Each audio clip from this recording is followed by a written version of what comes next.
नमस्कार दोस्तों, मैं हूं परविंदर सैनी। दोस्तों, आज हम बात करेंगे हरियाणा के मुख्यमंत्रियों को लेकर। 1 नवंबर 1966 को पंजाब से अलग होकर हरियाणा राज्य बना। तब से लेकर अब तक कितने मुख्यमंत्री बने हैं और किस मुख्यमंत्री की क्या क्या उपलब्धियां रही हैं, इन तमाम विषयों को लेकर हमारे साथ राजनीतिक मामलों के जानकार वीरेंद्र राठी हमारे साथ मौजूद है। राठी साहब, आपका कार्यक्रम में स्वागत है। आपका बहुत बहुत धन्यवाद। सभी दर्शकों को मेरी तरफ से नमस्कार। राठी साहब, अगर हम हरियाणा की बात करते हैं तो 1 नवंबर 1966 को हरियाणा प्रदेश बना था पंजाब से अलग होकर, और तब से लेकर अब तक कई मुख्यमंत्री जो हैं वो हरियाणा प्रदेश से बने हैं। कोई 5 दिन के लिए, कोई 20 दिन के लिए, कोई 50 दिन के लिए। तो ऐसे में अगर हम देखें तो कहाँ से शुरुआत हुई और किस तरीके से ये कारवां आगे बढ़ा है? जब पंजाब और हरियाणा एक थे, साथ में हिमाचल भी था, तो उस समय के जो नेता हरियाणा प्रदेश के होते थे उनका कहना होता था कि हरियाणा के हिस्से में बहुत कम बजट आता है और पंजाब के ऊपर विकास कार्यों के ऊपर ज़्यादा पैसा खर्च होता है, इसलिए अलग हरियाणा प्रदेश की मांग उस समय के नेताओं ने उठाई थी। आखिर उनको कामयाबी मिली और 1 नवंबर 1966 को हरियाणा प्रदेश पंजाब से अलग हुआ। जो ही हरियाणा प्रदेश अलग हुआ तो सीधी सी बात है, उसके लिए प्रदेश के को चलाने के लिए मुख्यमंत्री तो चाहिए ही। तो पहले मुख्यमंत्री के रूप में पंडित भगवत शर्मा हरियाणा प्रदेश के लिए चुने गए और उनका कार्यकाल मात्र जो है वो 142 दिन का रहा। और उस दौरान सीधी सी बात है कि पंजाब से अलग हुए थे, एक राजनीतिक अस्थिरता प्रदेश में आना स्वाभाविक था और कहीं न कहीं फिर राजनीतिक अस्थिरता आई। फिर चंद समय के बाद ही राव वीरेंद्र सिंह, जो राव इंद्रजीत जी आज केंद्र में मंत्री हैं और गुड़गांव से जो सांसद हैं, इनके पिताजी थे, वो हरियाणा प्रदेश के मुख्यमंत्री बने। लेकिन उनका कार्यकाल भी बतौर मुख्यमंत्री लंबा नहीं चला। वो भी मात्र 241 दिन तक, यानी कि 1 साल का कार्यकाल भी पूरा नहीं कर पाए, वो प्रदेश के मुख्यमंत्री बने। और उसके बाद प्रदेश के अंदर चुनाव हुआ। जो ही चुनाव हुआ, कांग्रेस पार्टी फिर सत्ता के गलियारों में पहुंची और राव वीरेंद्र सिंह जी ने अपनी अलग पार्टी बना ली थी, कांग्रेस से अलग होकर के विशाल हरियाणा पार्टी। और बंसीलाल की कांग्रेस पार्टी सत्ता में आई तो चौधरी बंसीलाल को विधानसभा के अंदर विधायक दल का नेता चुना गया और बतौर मुख्यमंत्री के रूप में चौधरी बंसीलाल जी लंबे समय तक एक टिकाऊ सरकार देने के लिए हरियाणा के अंदर वो प्रसिद्ध रहे, क्योंकि एक राजनीतिक अस्थिरता जो थी उसको उन्होंने कहीं उस अस्थिरता के ऊपर ब्रेक लगाया।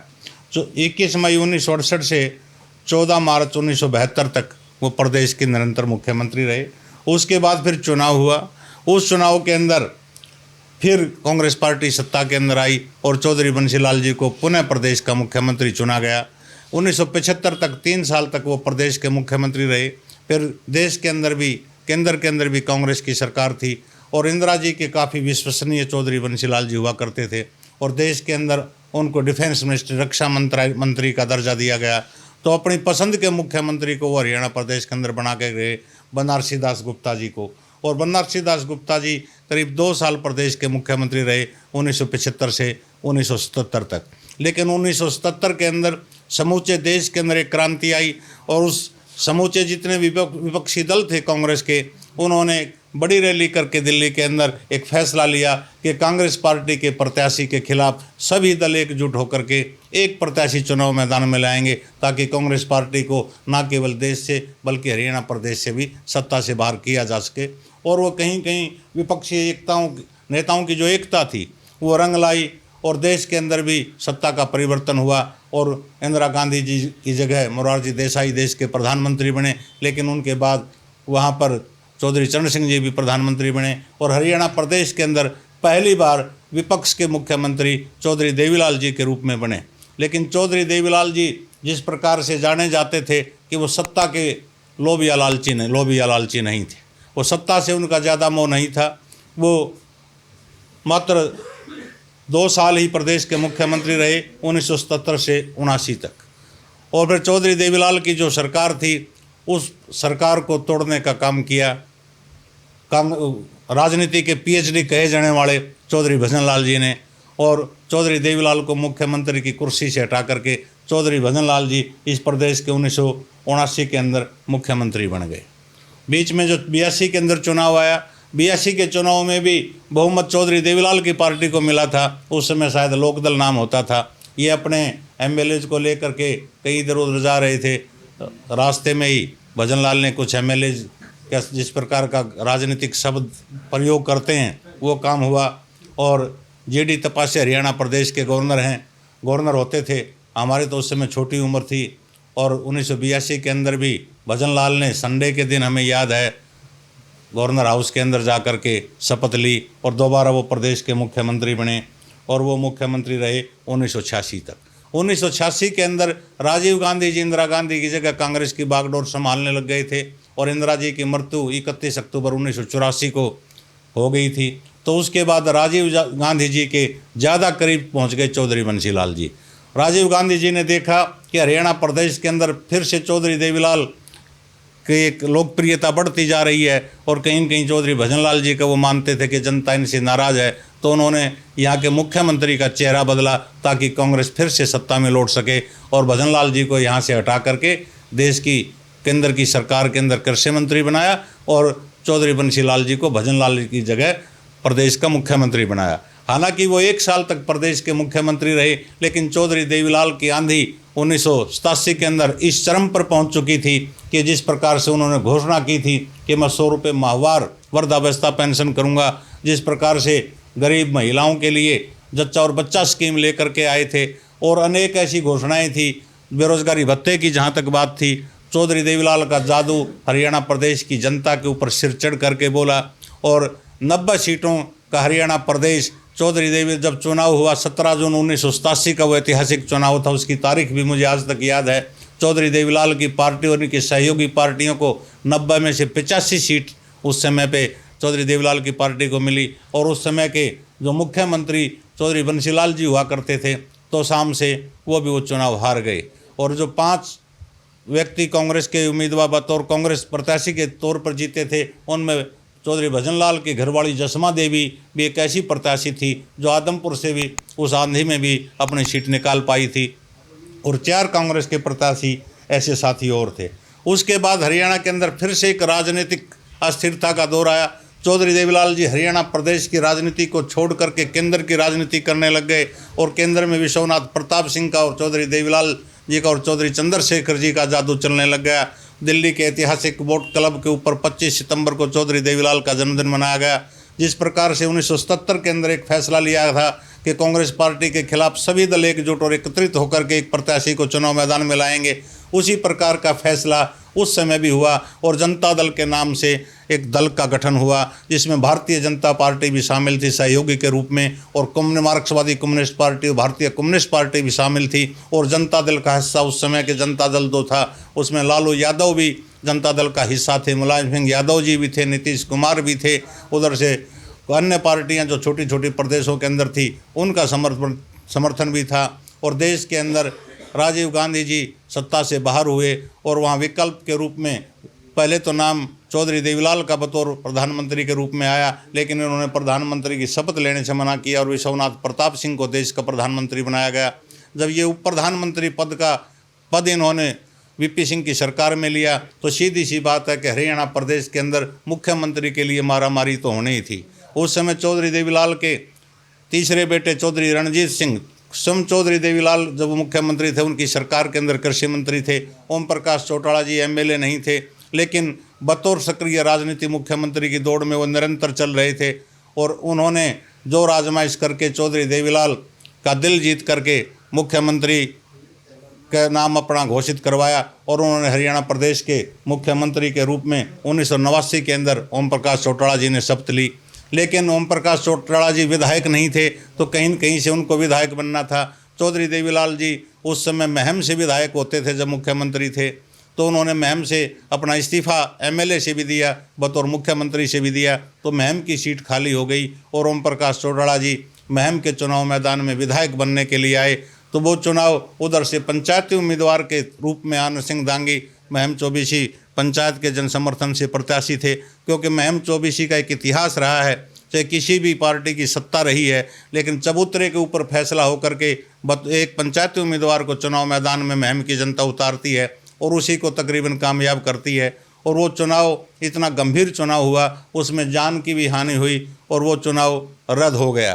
तो उसके बाद ओम प्रकाश चौटाला जी को वहाँ से इस्तीफ़ा देना पड़ा और फिर बनारसी दास गुप्ता जी को ओम प्रकाश चौटाला जी ने विधायक दल का नेता चुनवा करके उनको मुख्यमंत्री बनाया, लेकिन वो मात्र 51 दिन के लिए प्रदेश के मुख्यमंत्री रहे। उसके बाद फिर ओम प्रकाश चौटाला जी ने शपथ ली। वही राजनीतिक घटनाक्रम हरियाणा प्रदेश के अंदर चला हुआ था। चौधरी देवीलाल की छवि भी कहीं न कहीं महम कांड के नाम से जो कांड हुआ था उससे धूमिल होती नजर आ रही थी। सेंटर के अनेकों मंत्रियों ने, केंद्र के मंत्रियों ने वीपी सिंह को अपना इस्तीफा सौंप दिया था कि ओम प्रकाश चौटाला हरियाणा प्रदेश का मुख्यमंत्री नहीं रहना चाहिए। लेकिन फिर जा कर के उन्होंने दोबारा शपथ ली तो मात्र वो 5 दिन तक उस पद के ऊपर रहे और कहीं न कहीं केंद्रीय राजनीति के दबाव के आगे उन्होंने अपना इस्तीफा देना पड़ा। और उसके बदले में उन्होंने मास्टर हुक्म सिंह जी को 1990 से 1991 यानी कि 248 दिन का कार्यकाल बतौर मुख्यमंत्री के रूप में मास्टर हुक्म सिंह जी का रहा। उसके बाद फिर ओम प्रकाश चौटाला जी ने मास्टर हुक्म सिंह जी से को कहा कि अपना इस्तीफा दो। उन्होंने इस्तीफा दिया और ओम प्रकाश चौटाला ने उस समय हरियाणा प्रदेश के तीसरी बार प्रदेश के मुख्यमंत्री के रूप में शपथ ली और मात्र 14 दिन तक की वो सरकार रही। फिर राष्ट्रपति शासन यहाँ लग गया और उसके बाद आम चुनाव 1991 के अंदर हरियाणा प्रदेश के अंदर आया और 1991 के चुनाव में कांग्रेस पार्टी को प्रचंड बहुमत मिला। चौधरी भजनलाल जी इस प्रदेश के मुख्यमंत्री चुने गए और 1996 तक पूरा कार्यकाल उन्होंने किया। लेकिन 1996 का जब आम चुनाव आया, उस चुनाव के अंदर चौधरी बंसीलाल और भारतीय जनता पार्टी के बीच में समझौता हुआ। चौधरी बंसीलाल ने एक अलग पार्टी का गठन कर लिया था कांग्रेस छोड़ करके, जिसका नाम रखा गया था हरियाणा विकास पार्टी और जिसका चुनाव निशान होता था लड़का और लड़की। दोनों पार्टियों के बीच में समझौता हुआ। 33 सीटों के ऊपर जीत मिली हरियाणा विकास पार्टी को और 11 सीटों के ऊपर जीत मिली थी भारतीय जनता पार्टी के प्रत्याशियों को और 10 निर्दलीय सत्ता उस चुनाव के अंदर जीत करके आए थे। तो उनके सारे हरियाणा और बड़ा नारा चौधरी बंसीलाल ने दिया था कि शराबबंदी का नारा, वो नारा भी जिस प्रकार से वृद्धावस्था पेंशन का नारा चौधरी देवीलाल का लोगों के सिर के ऊपर चढ़ करके बोल रहा था, शराबबंदी का नारा भी महिलाओं के ऊपर और आर्य समाजी विचारधारा से जुड़ी हुई जो हरियाणा प्रदेश की बेल्ट थी उनके उस नारे ने बहुत सा असर लोगों के ऊपर दिखाया और वो सत्ता में आए। लेकिन दोनों पार्टियों के अंदर खींचतान के बाद 3 साल तक प्रदेश के अंदर चौधरी बंसीलाल जी प्रदेश के मुख्यमंत्री रहे। फिर इनके अंदर कहीं कड़वाहट आई और भारतीय जनता पार्टी ने अपना समर्थन वापस लिया।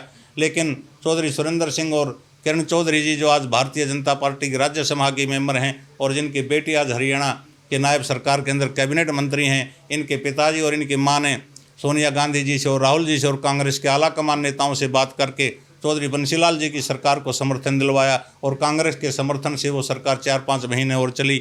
लेकिन उसके बाद फिर कांग्रेस ने समर्थन वापस ले लिया, चौधरी बंसीलाल की सरकार टूट गई और सरकार टूटने के बाद जो धड़ा बंसीलाल की हरियाणा विकास पार्टी से छिटक करके अलग होकर के गया था, उन्होंने ओम प्रकाश चौटाला जी को अपना समर्थन दिया और ओम प्रकाश चौटाला जी प्रदेश के मुख्यमंत्री बने।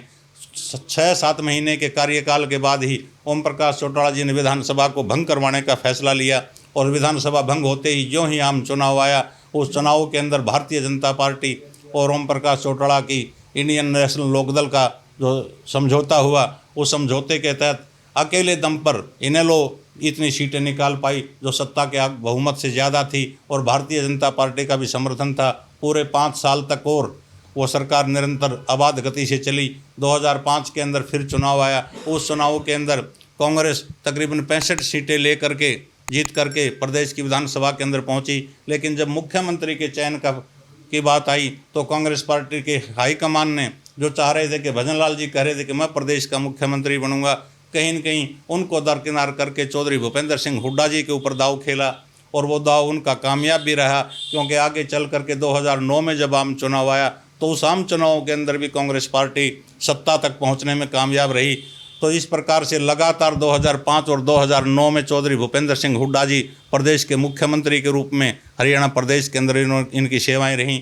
जब 2009 के अंदर चुनाव आया तो जिस प्रकार से नारा देश के अंदर चला था मोदी का नारा, और मोदी जी के नारे के सहारे ये वैतरणी पार हुई जो भारतीय जनता पार्टी हरियाणा प्रदेश के अंदर बैसाखियों के सहारे चलती आ रही थी, कभी हरियाणा विकास पार्टी की बैसाखी के सहारे, कभी इंडियन नेशनल लोकदल की बैसाखी के सहारे, तो कहीं न कहीं भाजपा को भी लगा कि अब तुम्हारा भी अच्छा समय आ गया है, इन्होंने हजका से जो समझौता कुलदीप बिश्नोई जी के साथ था, उस समझौते को तोड़ करके अपने दम पर चुनाव लड़ने का फैसला लिया और भारतीय जनता पार्टी सत्ता के गलियारों में पहुंची। 40 सीट लेकर के कुछ निर्दलियों का समर्थन इनको मिला और मनोहर लाल खट्टर जी प्रदेश के मुख्यमंत्री चुने गए। लगातार 5 साल तक वो प्रदेश के मुख्यमंत्री रहे। जब दोबारा चुनाव, आम चुनाव जो हुआ, उस चुनाव के अंदर फिर से मनोहर लाल खट्टर जी 2019 के अंदर फिर से बहुमत का आंकड़ा उन्होंने पाया और फिर से वो मुख्यमंत्री बने। और मनोहर लाल खट्टर जी 2014 से लेकर के 12 मार्च 2024 तक प्रदेश के मुख्यमंत्री रहे। लेकिन ऊपर से बड़ी पार्टियां होती हैं तो बड़े फैसले हाईकमान लेती हैं। कहीं हाईकमान ने फैसला लिया, मनोहर लाल खट्टर जी को केंद्र के अंदर मंत्री बनाया गया और उनकी जगह नायब सिंह सैनी जी इस प्रदेश के मुख्यमंत्री चुने गए आम चुनाव से जस्ट पहले। और फिर आम चुनाव जो हुआ वो नायब सिंह सैनी जी के नाम पर लड़ा गया कि अगर दोबारा भारतीय जनता पार्टी सत्ता में आती है तो नायब सिंह सैनी जी हमारे प्रदेश के मुख्यमंत्री होंगे। और दोबारा से भारतीय जनता पार्टी लगातार तीसरी बार हरियाणा प्रदेश के अंदर बहुमत लेकर के इन्होंने सरकार बनाई है। तो अब तक का जो 1966 से लेकर के आज 2025 में हम बैठे हैं, अब तक के मुख्यमंत्रियों का विवरण हरियाणा प्रदेश का ये है। डॉक्टर साहब, एक बात इसमें अगर हम देखते हैं तो कई चीज़ें निकल कर सामने आती हैं। जिस तरीके से अगर हम बात करें भजनलाल जो जिन्हें पीएचडी कहा जाता है, उन्होंने एक समय में जो है देवीलाल की सरकार को तो तोड़ा है, लेकिन वो कहीं ना कहीं भूपेंद्र सिंह हुड्डा से मात खा गए। तो क्या हरियाणा में उठा पटक हमें ज़्यादा देखने को मिली है? चौधरी देवीलाल के बारे में चौधरी बंशीलाल बड़ी एक रोमांचक स्टोरी बताया करते, क्योंकि वो रेल मंत्री भी रहे हैं केंद्र के अंदर, कि एक सेंटिंग इंजन होता है जो रेलवे स्टेशन के ऊपर प्लेटफार्म के ऊपर जो डिब्बे अलग अलग पटरियों पर खड़े होते हैं उनको जोड़ने का काम करता है। फिर कोई दूसरा इंजन आता है और वो उनको जोड़ करके ले जाता है। कि चौधरी देवीलाल थे सेंटिंग इंजन। सेंटिंग इंजन का मतलब कि जो अलग अलग पार्टियां थी, छोटी छोटी पार्टियां, कि उनको जोड़ते तो थे चौधरी देवीलाल। और जब वो सरकार में आ जाते, पूरी तरह से एक ट्रेन तैयार हो जाती, तो भजनलाल जैसे लोग उस समय जो है आकर के उस ट्रेन को जोड़ करके निकल जाते थे। यही चौधरी देवीलाल जी के साथ हुआ था। भजनलाल जी ने उनकी पार्टी सरकार का ही बिल सरकार तोड़ी और फिर उस सरकार को कांग्रेस पार्टी के अंदर ही मर्ज कर दिया, यानी कि कांग्रेस की सरकार वो रातों रात बना दी गई थी। लेकिन